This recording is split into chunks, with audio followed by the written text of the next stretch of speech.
അതെ, നമുക്കിന്നൊരു തായ് sticky rice and mango ഉണ്ടാക്കിയാലോ? നല്ല മധുരവും നാരുമില്ലാത്ത മാങ്ങയുണ്ടെങ്കിൽ തീർച്ചയായും ഈ കംഫർട്ടിംഗ് ആയിട്ടുള്ള ഡെസേർട്ട് ഉണ്ടാക്കി നോക്കണം.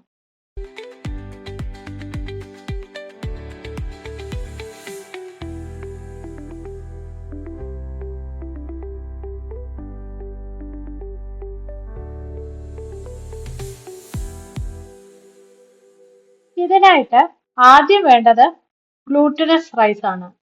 ആമസോണിൽ ഈ അരി വാങ്ങാൻ കിട്ടും. നല്ല പശയുള്ള വെളുത്ത അരിയാണിത്.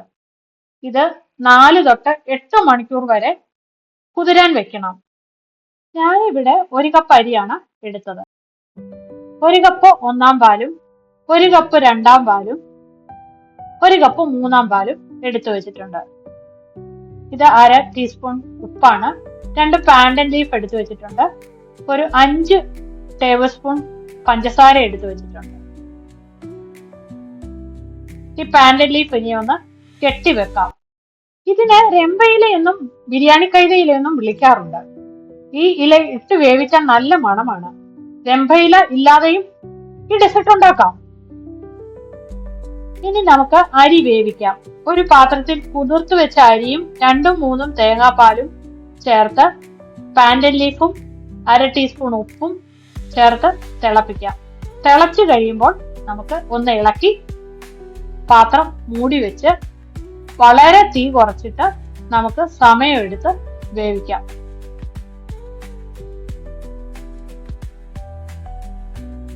ചോറ് ഏകദേശം വെന്ത് കഴിയുമ്പോൾ മറ്റൊരു പാത്രത്തിൽ പാൻഡൻ ലീഫും ഒന്നാം പാലും 3 ടേബിൾ സ്പൂൺ പഞ്ചസാരയും ചേർത്ത് നന്നായി ഇളക്കി യോജിപ്പിക്കുക. പഞ്ചസാര നന്നായി അലിയണം, അതാണ് കണക്ക്. പിന്നെ തേങ്ങാപ്പാൽ നന്നായി ചൂടാവണം. ഒന്നാം പാലായതുകൊണ്ട് തിളപ്പിക്കരുത്, പാല് പിരിഞ്ഞു പോകും. നന്നായി ചൂടാക്കി എടുക്കുക. തേങ്ങാപ്പാൽ മിശ്രിതം ഇപ്പോൾ തയ്യാറാക്കി വെച്ചിട്ടുണ്ട്. ചോറ് നമുക്ക് ഒന്ന് ചെക്ക് ചെയ്ത് നോക്കാം. നന്നായിട്ട് വെന്തിട്ടുണ്ട്. ഒന്ന് ഇളക്കി യോജിപ്പിച്ച്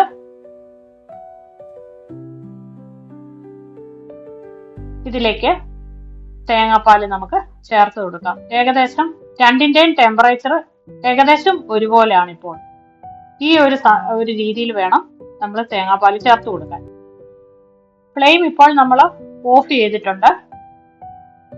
തേങ്ങാപ്പാൽ 3/4 കപ്പോളം നമ്മൾ ചേർത്തിട്ടുണ്ട്. ഇനി ഒരു 1/4 ഭാഗം മിച്ചം ഇരിപ്പുണ്ട്. ഇത്രയും മതിയാവും. ഇനി ഇത് അടച്ചു വെച്ച് 40 മിനിറ്റ് റെസ്റ്റ് ചെയ്യാനായിട്ട് വെക്കണം.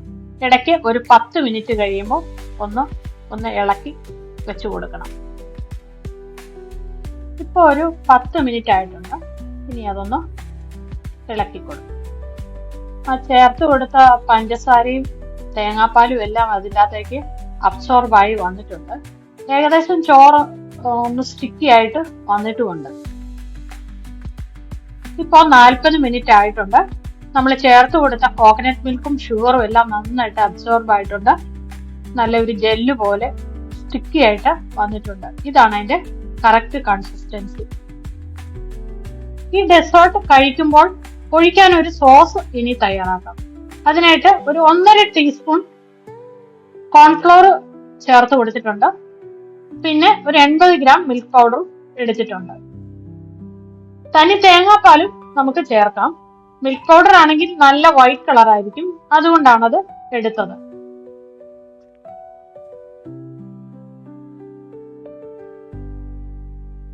ഇനി ഇതിലേക്ക് അര ടീസ്പൂൺ ഉപ്പും 2 ടേബിൾ സ്പൂൺ പഞ്ചസാരയും നമുക്ക് ചേർത്ത് കൊടുക്കാം. ഇതിലേക്ക് ഇനി അതൊരു മിക്സ് ചെയ്യണം. അതിലേക്ക് നമ്മൾ നേരത്തെ ഉപയോഗിച്ചതിന്റെ ബാക്കി വന്ന ആ 1/4 കപ്പോളം തേങ്ങാപ്പാല് ചേർത്ത് കൊടുത്ത് പയ്യെ നമുക്കിതൊന്ന് മിക്സ് ചെയ്യാം. നന്നായിട്ട് മിക്സ് ആക്കുക. കട്ടയൊന്നുമില്ലാതെ മിക്സ് ആക്കിയ ശേഷം നമുക്കതൊന്നുകൂടെ ഡൈലൂട്ട് ചെയ്യാം. ഇനി അതൊരു പാൻ അടുപ്പയിൽ വെച്ചിട്ട് നമുക്ക് ഈ മിക്സർ ഇതിലേക്ക് ചേർത്ത് കൊടുത്ത് നമുക്ക് ബാക്കി ആ എടുത്തു വെച്ചിരുന്ന പാത്രം കുറച്ച് വെള്ളം ഒഴിച്ച് കഴുകി ഏകദേശം ഇപ്പോൾ ഒരു 250 ml ആയിട്ടുണ്ട്.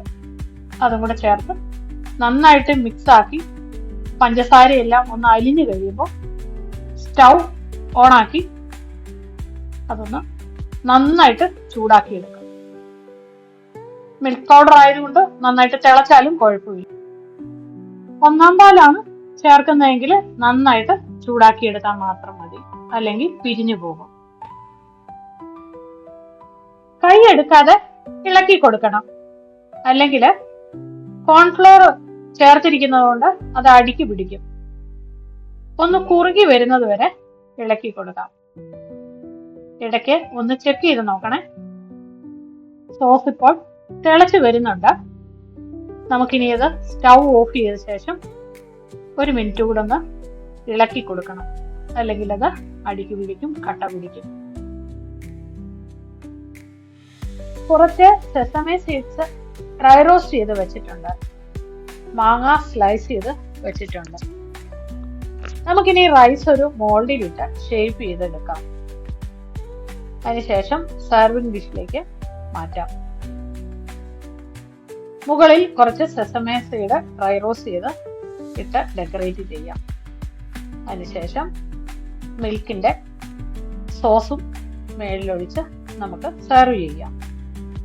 ഈ ഡിസേർട്ട് ചെറു ചൂടോടുകൂടിയും തണുപ്പിച്ചും നമുക്ക് സെർവ് ചെയ്യാം. മാംഗോ സീസണിൽ ഉണ്ടാക്കാൻ പറ്റിയ ഈസിയായ കംഫർട്ടിംഗ് ഡെസേർട്ട് ആണിത്. എല്ലാവരും ഒന്ന് ട്രൈ ചെയ്ത് നോക്കൂ. Thanks for watching.